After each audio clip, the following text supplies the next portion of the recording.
Hello good evening दोस्तों, आपका स्वागत है इस यूट्यूब वीडियो में।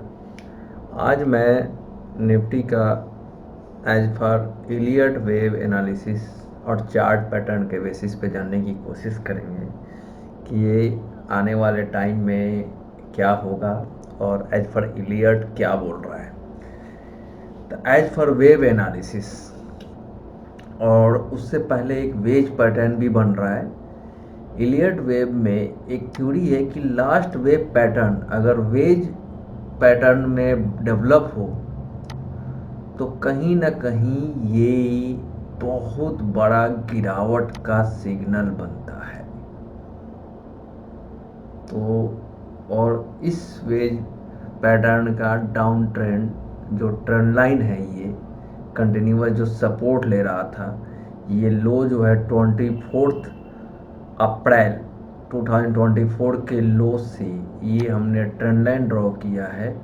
आप इसके ट्रेंड लाइन के निचले लेवल को ब्रेक कर चुका है और 2 दिन और वीकली क्लोजिंग भी हो चुका है। तो ये दर्शाता है कि ये जो ट्रेंड लाइन है ये ब्रेक होने के कारण एक सिग्नल देता है कि ये डाउन ट्रेंड में आ चुका है। सबसे इम्पोर्टेंट सेकेंड थिंग, यहाँ से जो रैली स्टार्ट हुआ था उससे पहले जो वेव आपका एलियट वेव पैटर्न में एक आपका जो मूवमेंट आई थी उसका फिफ्थ वेव हमने कंप्लीट किया था 15 जनवरी को।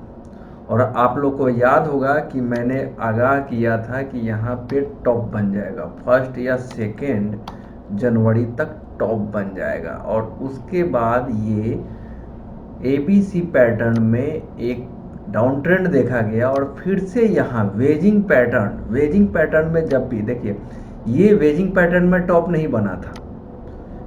वेजिंग पैटर्न जो होता है एक डेंजर सिग्नल देता है और इस तरीके का जब भी पैटर्न बना है एक बड़ी गिरावट है। ये बड़ी गिरावट जैसे कोविड की गिरावट, 2008 की गिरावट, कहीं ना कहीं ये दर्शाता है कि ये कहीं ना कहीं बड़ा ट्रेंड रिवर्सल का काम करता है।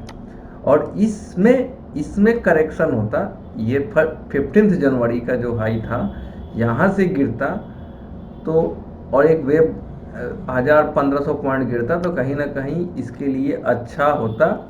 लेकिन ABC पैटर्न के कंसोलिडेशन के बाद एक नया वेव चालू होता है और ये जो वेव था ये भी फिफ्थ वेव में कंप्लीट हुआ है।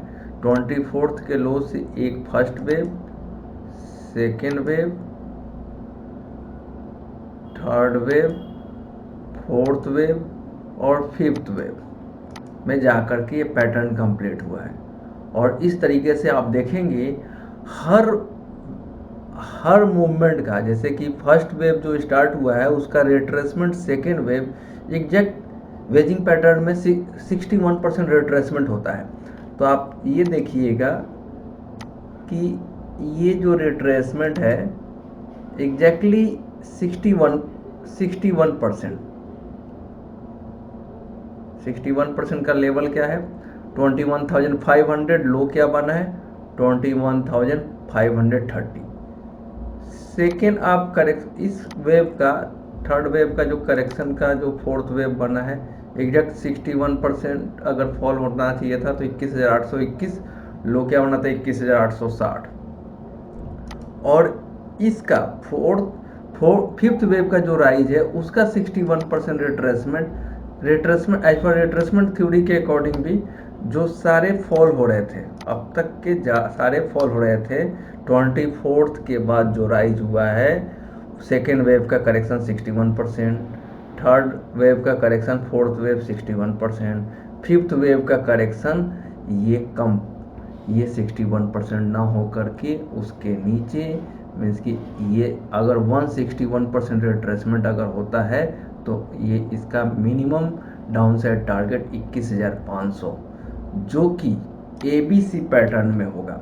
ABC पैटर्न का मतलब 21,500 ईजिली ABC पैटर्न बोलते हैं, करेक्टिव रैली ABC पैटर्न में होता है तो 21,500 और देन इसका एक रिट्रेसमेंट रैली आएगी। और आज मैंने मेंबर जोन के वीडियो में क्लियर कट व्यू भी दिया है कि आगे किस तरीके का एक बॉटम बनने के बाद एक राइज आएगा, वो राइज के बाद फिर से एक डाउन ट्रेंड आएगा। अगर मान लेते हैं कि ये ABC पैटर्न और यहाँ से एक बड़ी गिरावट का मतलब कि ABC पैटर्न के गिरावट होने के बाद फिफ्थ वेव में जो अप ट्रेंड का जो साइकिल चल रहा था कंटिन्यूअस कोविड के बाद, वहाँ से एक डाउन ट्रेंड का फिफ्थ वेव पैटर्न चालू होने लगेगा। मैं इसकी 5 वेव नीचे, 3 वेव ऊपर, 5 वेव नीचे, 3 वेव ऊपर, इस तरीके का मुझे एक सिग्नल दिख रहा है। फिलहाल अभी डाउन ट्रेंड का सिग्नल मिल चुका है और साल के स्टार्ट में हमने जो बोला था कि फर्स्ट सेकेंड वीक तक टॉप बन जाएगा, तो रियल टॉप यहीं पे था। उसके बाद कुछ चुनिंदा स्टॉक SBI, रिलायंस इंडस्ट्री और भी जो स्टॉक जो नहीं चले थे, उन लोगों के सहयोग से इंडेक्स को ऊपर दिखाया गया और स्मॉल कैप मिड कैप में ऑलरेडी 15 जनवरी से लेकर 15 फरवरी के बीच में टॉप आउट करके, मीन्स कि टॉप बना करके डिस्ट्रीब्यूशन चालू हो चुका था। तो इस तरीके की जो एनालिसिस जो स्टार्टिंग में किया गया था, वो सारी चीज़ें क्लियर होती हुई दिख रही है और ये दिखा रहा है। मैं फिर से यही बताना चाह रहा हूँ, ये कंप्लीट एजुकेशनल व्यू है।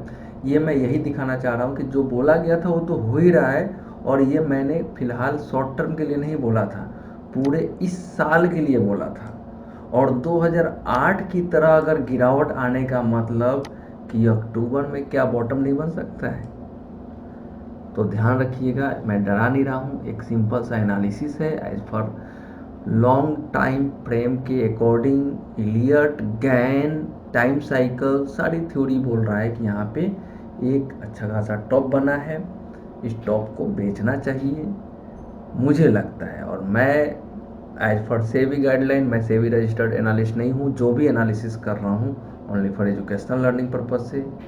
प्रॉफिट लॉस का कोई भी रिस्पॉन्सिबिलिटी नहीं है। अभी भी टाइम है, अपने स्टडी को थोड़ा गेन कीजिए, देन अर्न कीजिए, अर्न करने के बारे में सोचिए।